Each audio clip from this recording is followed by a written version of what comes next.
Hola, ¿qué tal? Mi nombre es Nuria Giniger, soy miembro de la Liga Argentina por los Derechos del Hombre y el objetivo de esta clase es problematizar acerca del vínculo orgánico entre los grandes grupos económicos y el terrorismo de Estado que asoló la Argentina entre 1974 y 1983. Durante todos estos años, después de finalizado el genocidio en nuestro país, se ha discutido bastante poco acerca de este vínculo o acerca del rol que tuvieron las empresas en el terrorismo de Estado, y en los últimos años, con la apertura de los juicios de lesa humanidad que se están desarrollando en nuestro país, empiezan a ponerse en discusión la participación directa de las empresas en ese proceso genocida. De esta manera, la idea es poder pensar cómo se articula el accionar genocida del terrorismo estatal con no solo los intereses de las grandes empresas, sino también la participación directa de estas empresas en los procesos represivos. Para esto vamos a arrancar haciendo un breve mapa de situación de cuál era el estado del movimiento obrero argentino antes del comienzo del terrorismo estatal.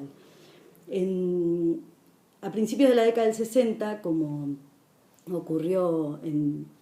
todo el mundo, los procesos de revuelta popular se desarrollaron con gran importancia y fueron acumulando fuerzas que se condensan en nuestro país en el año 1969 con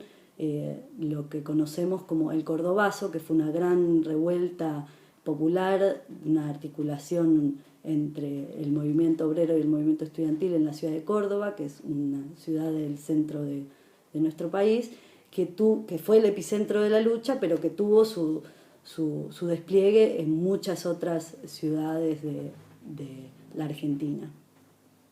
En este proceso de lucha implicó un grado de organización muy importante del movimiento obrero y de disputa no solo con las organizaciones empresariales, sino también con el Estado y con un modelo de sindicalismo que hasta ese momento estaba siendo hegemónico en la Argentina. A partir de este proceso, digamos, de mediados de la década del 60 hasta aproximadamente el año 73-74,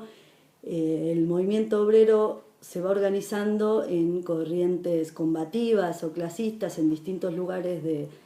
nuestro país, y esto influencia al conjunto del movimiento popular, que va configurando una disputa cada vez mayor, no solo en el terreno sindical, sino también en el terreno político. Se empiezan a poner en juego una serie de proyectos políticos emancipatorios en los cuales participa el movimiento obrero organizado y que de alguna manera empezaban a poner en jaque al poder constituido. Un dato de esta disputa, un dato muy significativo, es que a mediados de la década del 70, el Producto Bruto Interno de nuestro país, el 49% de ese Producto Bruto Interno estaba en manos de los trabajadores. En este marco de situación, en donde, como decía antes, no solo se ponía en cuestión o se expresaban las demandas y las reivindicaciones del movimiento obrero en términos económicos, sino que también se empezaban a disputar en el terreno político, se empezaban a configurar alternativas anticapitalistas, es que el poder articula de manera unificada una ofensiva para destruir este movimiento popular. De esta manera nos podemos preguntar entonces por qué se produce el genocidio en la Argentina. Perry Anderson, que es un historiador inglés, a fines de la década del 80, esboza una teoría acerca de por qué se dieron procesos de terrorismo estatal en América Latina, y en su tesis plantea que fue una contrarrevolución preventiva que el poder desplegó precisamente para desarticular al movimiento popular y específicamente a los procesos políticos emancipatorios que empezaban a ponerse en discusión. De esta forma, el poder en su conjunto, el bloque de poder configurado por los grandes grupos económicos, el capital concentrado, con las fuerzas represivas y los partidos políticos burgueses, ponen en marcha este plan genocida en nuestro país, que comienza alrededor de 1974, primero con un proceso de terrorismo en el marco de un gobierno constitucional, y luego a partir del 24 de marzo de 1976 con un golpe de Estado cuya cúpula eran las fuerzas militares. ¿Cuál es entonces el rol de las empresas en el proceso de terrorismo estatal? Para esto vamos a tomar brevemente dos casos. El caso de la empresa Sindar, que hoy forma parte en la actualidad del principal conglomerado siderúrgico del mundo, que es ArcelorMittal. Esta empresa Sindar fue vendida a fines de los años 90 a este conglomerado, pero que durante los últimos 50 años del siglo XX tuvo gran gravitación en la política argentina. La planta productiva de esta empresa está localizada, mejor dicho, en una ciudad santafesina del sur de la provincia de Santa Fe, que es a 250 kilómetros de Buenos Aires aproximadamente, que se llama Villa Constitución. La seccional del sindicato metalúrgico de esta ciudad, de Villa Constitución, dio un proceso similar en el marco de esa acumulación de fuerzas populares de fines de los 60 y principios de los 70. Se dio un proceso de sacar de la conducción de la seccional del gremio de los metalúrgicos a la conducción que estaba hasta ese momento, que era una conducción afín al sindicato nacional, que era de una tendencia muy compleja, pero en síntesis, que era denominada por este nuevo agrupamiento que se fue conformando ahí como la burocracia sindical. Entonces, entre 1973 y 1974, este proceso de organización de sectores combativos y clasistas de Villa Constitución logran arrebatarle la conducción de la seccional sindical a la burocracia. En ese proceso comienzan a disputar, no solo ganando las elecciones, sino durante todo el proceso comienzan a disputar determinadas reivindicaciones de los trabajadores siderúrgicos y metalúrgicos de la zona, en una articulación bien compleja con las tendencias políticas emancipatorias que se estaban poniendo en juego en aquel momento. La respuesta de la empresa a esta organización obrera fue lo que hoy podemos interpretar como un ensayo de lo que luego fue el plan sistemático genocida que se desplegó en nuestro país. El 20 de marzo de 1975 entran por la noche una banda de fuerzas articuladas, militares, policía, bandas de lo que se llamaba la AAA, que eran bandas parapoliciales, bandas sindicales, entran de forma articulada a la ciudad realizando un operativo de terror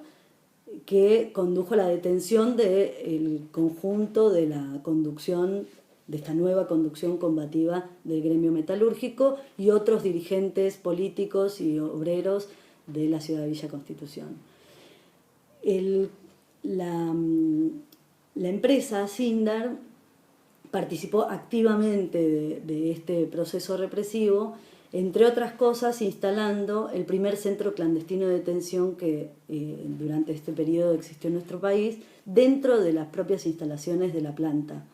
En el predio de la planta había una casita que se llamaba Albergue de Solteros, que era donde iban los trabajadores recién llegados a la ciudad, que no tenían todavía su casa propia, entonces era un albergue que se usaba de manera transitoria. Para esta altura este albergue no tenía ningún obrero en esa situación y con el comienzo del operativo se vacía y se convierte en centro clandestino de detención y tortura. Allí llevaron a muchos compañeros que fueron detenidos el 20 de marzo y en los meses subsiguientes, y que luego fueron torturados dentro de este albergue, que quedaba, insisto, dentro de la planta productiva de la empresa Sindar, y luego eran trasladados a otros centros clandestinos. Luego veremos, pero la participación de Asindar en el plan represivo fue... se puede ver de la misma manera que se desplegó en otras empresas, con la particularidad de que en este caso fue antes del golpe de 1976. El otro caso significativo que queríamos mencionar era el caso de Ford, de la empresa Ford, de la automotriz, en el cual también había un proceso de organización, que en realidad era un proceso de organización obrera que se desplegaba en todas las grandes fábricas de nuestro país en ese momento, y a partir del golpe de Estado, la empresa también participa de un operativo represivo en donde instala un centro clandestino de detención también dentro de la propia fábrica, dentro del propio predio productivo, en lo que se llamaba el quincho, lo que era el quincho de la empresa,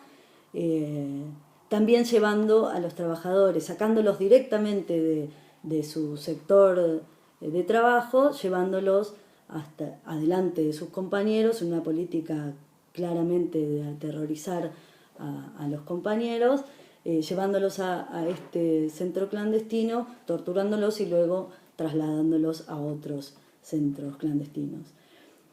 Estas empresas, tanto Asindar como Ford, como tantas otras empresas que participaron del genocidio en la Argentina, tenían como objetivo, como lo tuvo el genocidio, como decíamos antes, como contrarrevolución preventiva, el objetivo primordial de disciplinar a la clase trabajadora. Los intereses económicos de estas empresas tenían una primera etapa que suponía disciplinar al movimiento obrero para poder instalar planes de mediano y largo plazo que los beneficien y configuren lo que hoy son los monopolios o los oligopolios que tenemos en cada una de estas ramas productivas. Algunos datos económicos respecto de qué pasa con los trabajadores durante este proceso de genocidio y cómo se sale del proceso de terrorismo estatal. En 1983, en todo ese proceso, la productividad laboral aumenta en un 50%. Las horas trabajadas aumentan en un 10%. El salario real disminuye en un 9% y la cantidad de obreros ocupados disminuye en un 40%. Por supuesto que después, durante los años de democracia, esto fluctuó, pero la tendencia fue en esta dirección, profundizándose de maneras específica durante la década del 90. La pérdida de derechos laborales durante este proceso fue drástica. Este proceso, que se inicia en 1974-75, configura efectivamente una pérdida de derechos laborales que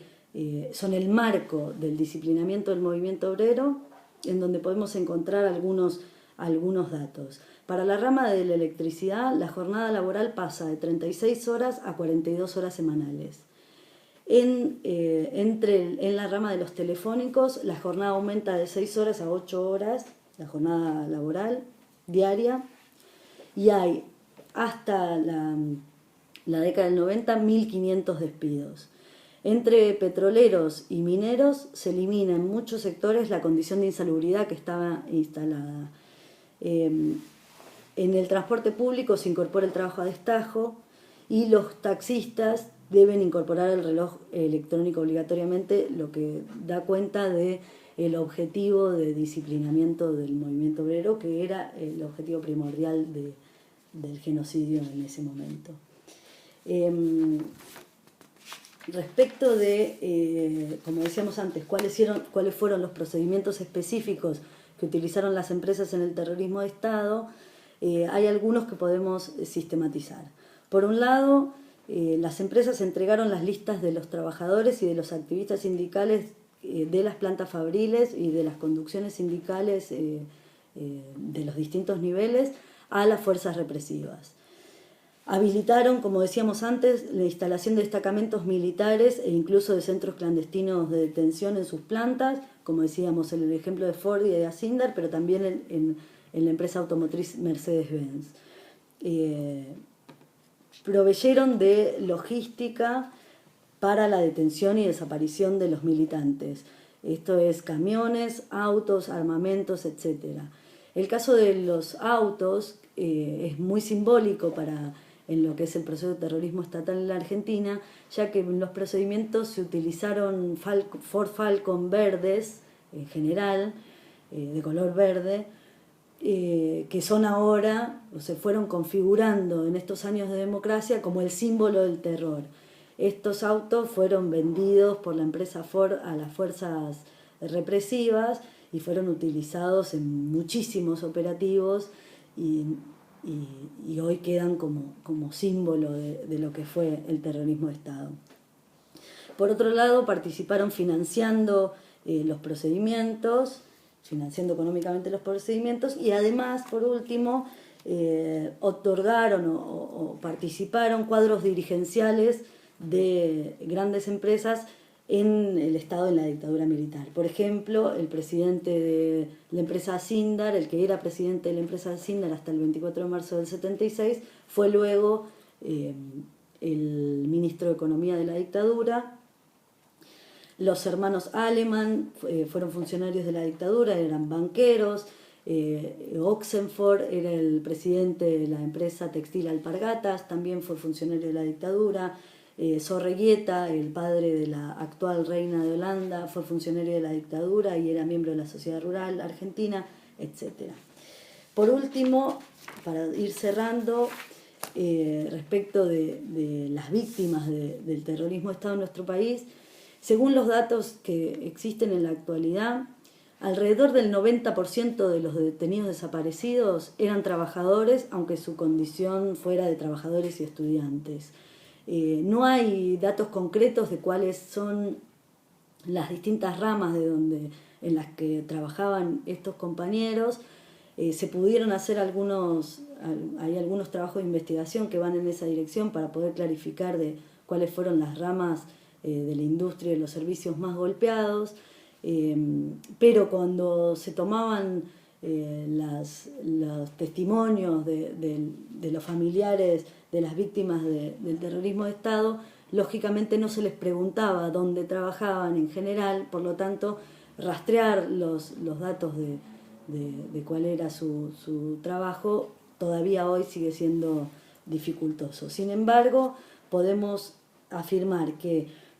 hay 70 detenidos desaparecidos entre los trabajadores de astilleros, 60 entre los trabajadores metalmecánicos, es decir, de automotrices, 70 entre los metalúrgicos, 200 trabajadores de ingenios azucareros, 15 trabajadores de la carne y la alimentación, 15 trabajadores textiles, 15 de la industria petroquímica y química, 15 ceramistas y trabajadores del vidrio, 300 de servicios públicos y 170 trabajadores de prensa y gráficos. Son solamente algunas cifras que ilustran, porque en realidad, como decíamos antes, entre los 30.000